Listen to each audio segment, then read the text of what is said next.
আসসালামু আলাইকুম ওরহমতুল্লাহি ওবরাকাতুহ। সম্মানিত ভিউয়ার্স, সম্মানিত দিনী ভাই ও বোনেরা, আশা করছি আপনারা সবাই ভালো আছেন।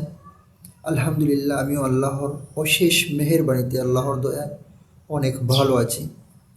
তো ভিউয়ার্স, আজকে নতুন আরেকটি ভিডিও নিয়ে আপনাদের মধ্যে হাজির হলাম। অবশ্যই আপনারা ভিডিওর থাম্বনেল থেকে ইতিমধ্যে বুঝে গেছেন যে আজকের ভিডিওটি কী নিয়ে হবে। তো ভিউয়ার্স, আপনাদের কাছে একটাই রিকোয়েস্ট, যারা এখন আমার চ্যানেলটি সাবস্ক্রাইব করেননি, দয়া করে আমার চ্যানেলটি সাবস্ক্রাইব করে দেবেন, আমার চ্যানেলের সঙ্গেই থাকবেন। আজকের ভিডিওটি হচ্ছে কিভাবে শত্রুর উপর বদদুয়া দিবেন। সেই দোয়া, শত্রুকে ভয় করলে বদদুয়া দিবেন, যেই দোয়াটি করেছিলেন রাসূল আকরাম সাল্লাল্লাহু আলাইহি ওয়াসাল্লাম খন্দকের যুদ্ধের সময়, যুদ্ধের দিনে শত্রুদেরকে বদদুয়া দিয়েছিলেন। সেই দোয়াটি আপনাদেরকে শিখিয়ে দেব ইনশাআল্লাহ। শত্রুকে ভয় করলে এই দোয়া পরে বদদুয়া দিতে পারেন।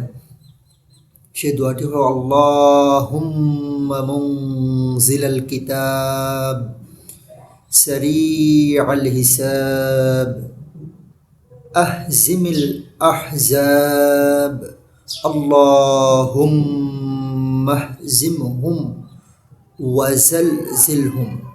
আমি দোয়াটি আবারও পাঠ করছি। আল্লাহুম্মা মুনজিলাল কিতাব সারিআল হিসাব আহজিমিল আহজাব আল্লাহুম্মা আহজিমহুম ওয়াজালজিলহুম। এই দোয়াটির অর্থ হচ্ছে, হে আল্লাহ, হে কিতাব অবতরণকারী, হে দ্রুত হিসাব গ্রহণকারী, হে আল্লাহ, আপনি শত্রুবাহিনীকে পরাজিত করুন।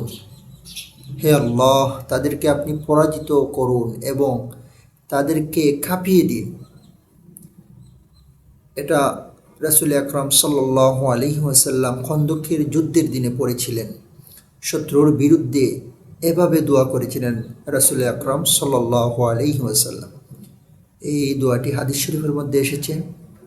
সহিহ বুখারীর হাদিস 2933 নম্বর হাদিস।